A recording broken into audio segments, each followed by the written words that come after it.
Hello दोस्तों, मेरा नाम है आकांक्षा और कल हमने पार्ट 1 किया था इसका the portrait of a lady का। उसका थोड़ा सा पार्ट रह गया था। चलिए आगे की स्टोरी पढ़ते हैं। स्टोरी को बहुत ही ध्यान से पढ़िएगा। तो कल हमने पढ़ा था, लास्ट लाइन थी हमारी कि दादी ने पहली बार अपनी रूटीन प्रेयर नहीं की।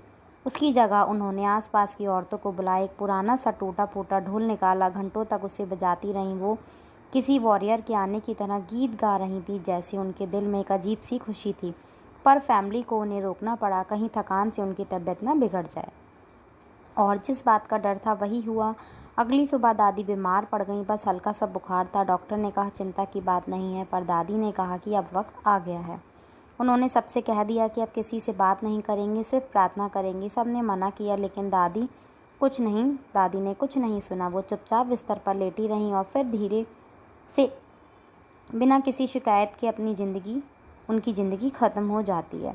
वो सिर्फ माला जपते जपते शांत हो जाती हैं। ये बहुत ही दुख भरा मोमेंट है दोस्तों। एक ऐसी दादी जिनकी ज़िंदगी सिर्फ प्यार और भक्ति से भरी थी, आखिर में सिर्फ एक तस्वीर बनकर रह गई। पर यह कहानी ख़त्म नहीं होती। जब उनके अंतिम संस्कार की तैयारी हो रही थी, तब उनके बहुत करीबी दोस्त आए। पता है कौन आए? उनकी स्पैरो, हज़ारों चिड़ियाँ उनके कॉर्टयार्ड में, बरामदे में और अपने कमरे में जहाँ वो लेटी हुई थी, वह चुपचाप आकर बैठ जाती। ना वे उड़ रही थी, ना आवाज़ कर रही थी, ना कुछ खा रही थी, बस शांत बैठी हुई थी, जैसे मानो बस ऐसा लग रहा था कि वह भी अपनी पुरानी दोस्त को एक अंतिम विदाई दे रही हूँ। हालांकि ऑथर की माँ ने कुछ ब्रेड के टुकड़े उनके लिए डाल दिए थे, वैसे ही जैसे दादी डाला करती थी। बस स्पैरोज़ ने ब्रेड्स की तरह देखा तक नहीं। जब दादी की बॉडी को ले गए, तब वह चुपचाप बिना आवाज़ के उड़ गईं और अगली सुबह स्वीपर ने वह ब्रेड क्रॉम्स को डस्टबिन में डाल दिए। दोस्तों, the portrait of the lady एक ऐसी कहानी है जो हमें ज़िंदगी का सच समझाती है कि रिश्ता वक्त के साथ बदलता है। ज़िंदगी एक साइकिल है।